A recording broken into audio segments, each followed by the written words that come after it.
Hello বন্ধুরা, চলে এসেছি আজকে একটা নতুন ব্লগ নিয়ে। তো আমার সকাল হয়েছে জাস্ট কিছুক্ষণ আগে। তো প্রথমে ওষুধ খাওয়ার থাকে আমার, সেগুলো খেয়ে নিয়েছি। খেয়ে আমার প্রথম কাজ হচ্ছে ছোলা বাদামটা খাওয়া। আমি খালি পেটে ছোলা বাদামটা খাই। তো সেটা নিয়ে আমি এখন বসে পড়েছি খাটের মধ্যেই। তো সেটা খেয়ে তারপর আমার সারাদিনটা শুরু হবে। ছোলা বাদাম খেয়ে মানু রেডি হয়ে গেছে, কারণ মানু বেরোবে এখন ডপলার টেস্টের জন্য। আজকে মানু ডপলার টেস্ট আছে, মানে অ্যানুয়ালি ডপলার টেস্ট 35th উইকের। তোমরা জানো অনেকেই যে ওর জলটা কমে এসেছিল পেটে, সেটার জন্য ডক্টর টেস্টটা দিয়েছে। যখনই ইউএসজি হয় মানু কিন্তু আমাদের বেবিকে দেখতে পায়, সেটাই আমি মানুকে বলছিলাম। কত লাকি, আমরা দেখতেই পাই না, দেখার কত ইচ্ছা করে।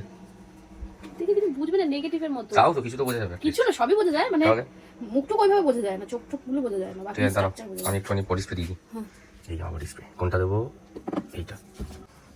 ঠাকুরটি পরিয়ে দিল মা। চলো মানু, হ্যাঁ, কি ফোন করবা হয়ে গেলে? তুমি আসবে তাহলে এখন চলে আসবো, তুমি থাকবে। আমি সে কথা কই না, আমি ফোন করবো তো আমিও তো বাইরে রেডি হতে থাকবো। বেরোবে কটা বেরোবে? মানু চলে আসলো ইউএসজি টেস্টের জন্য। আমাদের পরশুদিনই ডক্টর টেস্ট আছে, তো ডক্টর কি বললো ইউএসজি রিপোর্ট সবই তোমাদের একসাথেই বলবো। বাড়ি চলে এসেছি বন্ধুরা। আজকে স্যালাড ছিল না, তারপর আমি ভাত নিয়েছি কয়টুকুনি, তোমরা শুধু দেখো। তাই মাছের ঝোল একটু নিয়েছি। সবকিছু আমি একটু একটু করে খাই, মানে আমি অনেক রকম পদ দিয়ে খেতে ভালোবাসি, সবই একটু একটু করে নেবো। কি খাচ্ছি দেখো, এই যে ভাত, ওই একটা ডিম, ওই যে মাছ, এখানে ডাল রয়েছে, একটা টমেটো চচ্চড়ি আর একটুখানি চাটনি। আজকে আমরা রাত্রির থেকে প্রায় অনেকক্ষণ একটু জাগা তার কারণ হচ্ছে ওর একটু গ্যাস ফর্ম করে গেছে, সেই জন্য এখন চাপা চুপি দিয়ে শুয়ে রয়েছে। দেখি মুখটা একটু খোলো। বাবারে, এই হাতে পর্যন্ত ব্যথা চলে এসছে, মাসেলে ব্যথাটা ছড়িয়ে গেছে, এতটাই গ্যাস ফর্ম করে গেছে। অ্যাকচুয়ালি এটা হওয়ার কারণ হচ্ছে ও এখন একদমই বাইরের খাবার খায় না, মানে এই সব হালকা খাবার খায়, তোমরা তো জানোই, স্যুপ টুপ খায়, স্যালাড খায়। তো এবার তারপর যখনই কিছু খেয়ে ফেলে, তো সেখান থেকেই ওর গ্যাস হতে থাকে। মোটামুটি হচ্ছেই কিছুদিন ধরে। আজকে একটা বাড়াবাড়ি হয়ে গেছে, ওই জন্য ভোরবেলা না, কটা বাজে গো তখন তো আমি জানিও না, 3:30। আমি তো হালকা হালকা জাগা, মানে শুনতে পাচ্ছি কিন্তু ঘুম ছিল, তাই জন্য আর ইয়ে হয়নি। এখন 3:30 থেকে পুরো আমি জাগা। হ্যাঁ, The next day. আজকে আমি চেকআপে যাব। এখন আমার মানে শেষের দিকে চেকআপগুলো চলছে বলতে পারো। তো আবার আজকে যদিও 1 মাস পরেই যাচ্ছি, তো সমস্ত কিছু হয়ে গেছে, খাওয়া দাওয়া, ড্রেস আপ হয়ে গেছে। এবার জাস্ট আমি হাঁটবো, হেঁটে স্টেশন অব্দি যাবো।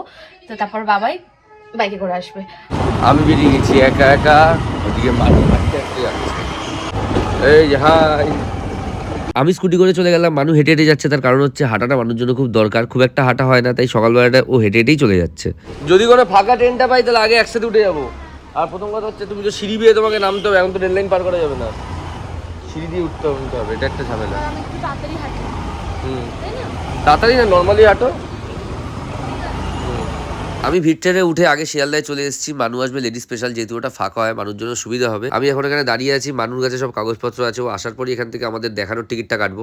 মানু আসার পর মানু আর আমি একসাথে চলে গেলাম হসপিটালের দিকে। এখন বসে আছি এখানে আমরা, মানুর টোকেন নম্বর 22, এখন চলছে 20। আর এখানে একটা ছোট্ট পুচকু এসছে, আমি আর মানু কিন্তু এই পুচকুটাকেই দেখছি। বসে পড়েছি খেতে, এসে স্নান টান করে আবার আমার যাওয়া হচ্ছে 14 দিন পরে। এখন আর 1 মাস নয়, যেহেতু সময়টা এগিয়ে এসছে, তো এত বেশি দেরিতে গেলে হবে না, 14 দিন পরেই যাব। আর এখন যে অম্বল টম্বল হচ্ছে সবেতে, তো ডাক্তার বললো যেগুলো হবেই, এখন কিছু করার নেই। ডেলিভারি আগে অবধি এরকমই হবে, আর ডেলিভারি হওয়ার পরে এইগুলো মানে এই সমস্যাটা ঠিক হবে, কিছু করার নেই। এটা নিয়ে এখন এই কটা অন্তত 1 মাস হোক, যে কটা দিন হোক, সেভাবেই চলতে হবে। আর তস হয়েছে না, কবে যে হবে। সত্যি এই শেষের টাইমটা মানে এতটা অম্বল হচ্ছে, মানে খেয়ে কোনো কিছু শান্তি পাচ্ছি না। যাই খাচ্ছি ঘরের, আমি তো বাইরে খাবারই খাচ্ছি না, তাতেই আমার সারাক্ষণ গলা বুক জ্বলতে থাকছে, এতটাই প্রবলেম হচ্ছে। করার নেই। তোমার খেতে বসে গেছে, বরের খাবার কোথায়? বরের তো খাবার নেই এখানে। বর তো 3টের সময় 2:47 চান করে এলো, বরের জন্য খাবার রেডি করে রাখতে হবে। হ্যাঁ, এই আজকে আমার ফেভারিট হয়ে গেছে কি লোটে মাছ। আমি গেলাম, করলাম, রিপোর্ট হলো। ইউএসজি ডক্টরকে জিজ্ঞাসা করলাম, উনি নিজে থেকেই বললো যে খুব ভালো আছে রিপোর্ট, কোনো চিন্তা নেই।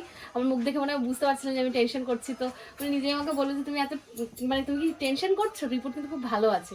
আমি বললাম যে আগের বার আমার জলটা অনেকটাই কম ছিল, তো উনি বলে এবারে তো ম্যাজিক হয়ে গেছে, অনেকটা বেশি হয়ে গেছে জল, মানে আগের তুলনায় অনেকটাই বেড়ে গেছে। কোনো ওষুধ খাওয়া নেই কিছু? উনি ভেবেছে যে ডক্টর তোমাকে নিশ্চয়ই কোনো ওষুধ দিয়েছিল।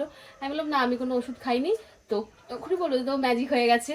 সত্যি মিরাকেল হয়েছে, মানে একটা বিশাল টেনশন মুক্ত হলাম আমরা সবাই। হ্যাঁ, আর বাকি রিপোর্ট এমনি ঠিক আছে বললো, অসুবিধা নেই। আর তো কালকে তো রিপোর্ট পেয়েই যাবো, তারপর দেখতে পাবো, তারপর আমার ডক্টরের কাছে নিয়ে যাবো, সেখানেও দেখা হবে রিপোর্ট। আপাতত যেটা জানার ছিল, যে মেন টেনশনটা ছিল, সেটা চিন্তামুক্ত। আচ্ছা, সুস্থ একদম ঠিকঠাক আছে। ঠিক আছে। তো চলো বন্ধুরা, আজকের জন্য ভিডিওটা এখানে শেষ করে দিচ্ছি। এই হলো আজকের আপডেট ছিল, যে খুব একটা চিন্তামুক্ত হলাম আমরা প্রচন্ড রকম ভাবে। তো চলো দেখা হচ্ছে পরের একটা ভিডিওতে তোমাদের সাথে, ততক্ষণ তোমরা খুব ভালো থেকো, সুস্থ থেকো, চলো বাই।